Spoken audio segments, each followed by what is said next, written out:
Hello, I'm John. Welcome back to my channel.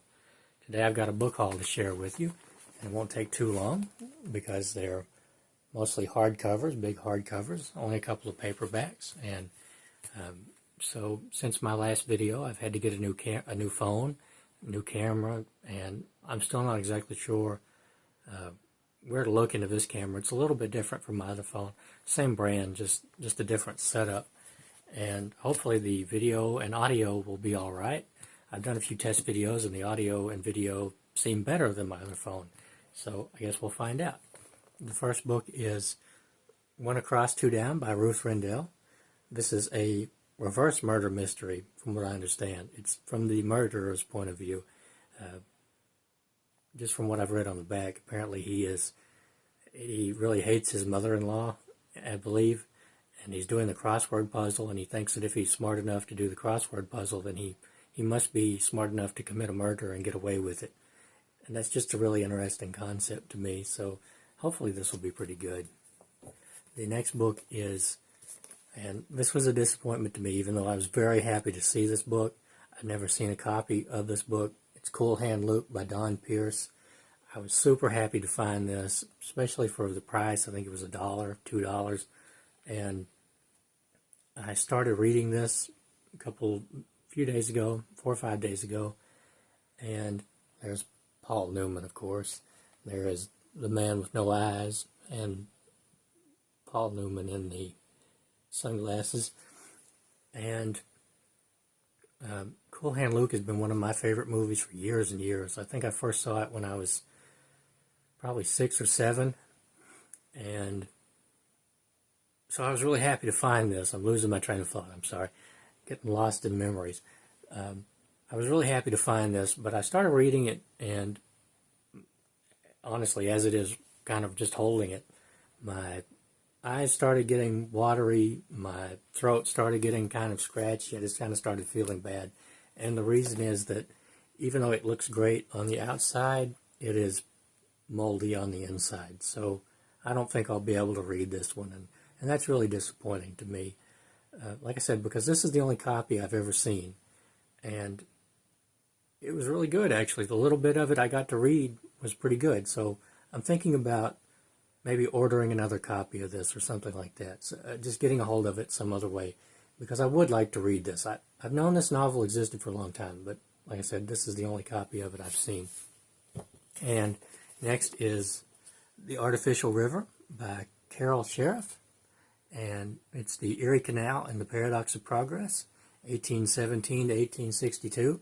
I'm really kind of interested in the Erie Canal. I watched a video a couple of months ago. It was a kind of a road trip video, and the guy was showing the Erie Canal and the houses along the Erie Canal, the towns. It's just a really, it's quite different from where I live. And it is an interesting idea, digging this big canal and how it affects shipping and trade and everything. It's just a really interesting thing. I just thought this might be an interesting book. And it's been sitting on the shelf at a thrift store I go to for quite some time. And I pick it up and look at it and go, well, that's interesting, but I don't think I'm going to get it. And I did that probably 4 or 5 times. And finally I just said, you know what? I'm interested in it, clearly, so I'm just going to go ahead and get it. The $2 is not going to put me on the streets or anything, so I just went ahead and got it. Now, the next is a replacement for a book I already have. It's The Guns of August by Barbara Tuchman, which I read when I was about 18. And I really enjoyed that book. It's all about the beginning of World War I, the first month of the war, the different personalities involved. It's a really good book. And I had my original copy, and I read it. I got rid of it years later. And about, 3 years ago, I got another copy. It's a paperback from the 60s. It's big, and I just don't know if it would survive a reread. And I saw this for a couple of dollars. It's not the copy that I would prefer to have, the hardcover edition that I would prefer to have, but for, $2, it'll do fine. And, yeah, so I don't know when I'll get around to rereading that. I tend not to reread books very often, but I think that The Guns of August is one that I would really like to return to one of these days. And next is Honorable Men, My Life in the CIA by William Colby, a former director of the Central Intelligence Agency with Peter Forbath.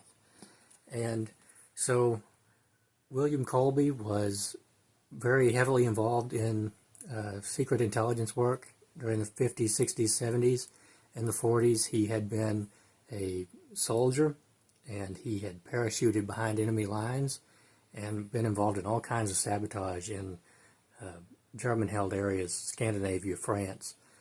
And I don't know, I knew this book existed, but I had never seen a copy. It was $3. I haven't taken the stickers off yet. It's kind of a whole process to take the stickers off, and I've got to get out the alcohol and get rid of the glue and everything, so I just haven't got around to it yet. But there was a documentary about William Colby that I watched several times, 3-4 times. I think it was called The Man Nobody Knew. And it was by his son. It was just really interesting, and I think this would be an interesting book too. The next two books are part of the same series, but they're written by different authors. Well, I'll explain in a second. But the first is Winston S. Churchill, Young Statesman, 1901 to 1914, by Randolph S. Churchill. That's his son. And this is, like it says, 1901 to 1914. This is part of I believe it's an 8-volume series. It was started by Randolph Churchill with Martin Gilbert as an assistant. And then once Randolph Churchill died, he died relatively young. I think he died in his 50s, if I remember right. Martin Gilbert took over the series and finished it. And the books are really large. I have, I think, 4 or 5 of them now. I've read one of them. This is The Challenge of War, 1914 to 1916. So that would be his time as, he was First Lord of the Admiralty, and then the spectacular failure of the Gallipoli campaign, which that's too complicated to get into in this video. That's still going back and forth, whose fault it was, and everything like that. So after the Gallipoli campaign, he resigned as First Lord of the Admiralty, and he went and served on the front line. I can't remember where he served exactly, but like I said, there are, I think, 8 of these, and I have most of them now. I've read one. The one that I read was the longest single book that I've ever read before, Road to Victory, 1941 to 1945. And it was really good, just very, very detailed. And I'm kind of interested to see how Randolph Churchill's work differs from Martin Gilbert's. So, like I said, I don't know when I'll get to that either. I know that I buy a lot of nonfiction books, and probably, I'm sure people have wondered, you buy all these nonfiction books, but you don't seem to read them.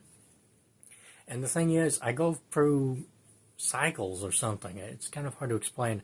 I went through several years of reading nonfiction, pretty much nonfiction and nothing else. And then about 1.5 years ago, 2 years ago, I started reading a lot of fiction, and I'm still in fiction mode. So, but I do love nonfiction. It's just, I've been reading a lot of fiction for 1.5 years, 2 years, and but I'm sure that I'll get back into reading nonfiction. And this is Nicholas and Alexandra by Robert K. Massie, who wrote Dreadnought, Castles of Steel. And he wrote a biography of Peter the Great also that I have, but I haven't read yet. And I do have this already, but like with the Guns of August, my copy is old. It's, I think it's from the 70s. It's all brown and brittle, and it's, it's a long book. And there's Robert K. Massie. And so this is about the royal family of Russia and the last royal family of Russia, and their downfall, their murder by communist revolutionaries. And I read a chunk of the other book. I just opened it one day and started reading, and I read that part where they were murdered. And the part that stuck with me and still sticks with me now, to the point where I almost don't want to read this book, even though I really like the way that Massie wrote, is that after they shot the family, they found it hard to bayonet them, the girls. And the reason wasn't because, oh, we're killing innocent people here. It was because the girls had sewn jewelry into their clothes, and it was literally hard for them to bayonet the girls. And, as I get older, things like that bother me more. When I was younger, I could read something like that. It really wouldn't faze me, but the older I get, stuff like that just kind of bothers me more and more. I expect this to be really good because Massie's Castles of Steel is just a tremendously good book. And so that's the last of my book haul. So that's my book haul. I'd love to hear your thoughts, your opinions. Have you read these books? I'd love to hear about them. And thanks for watching, and I'll see you next time.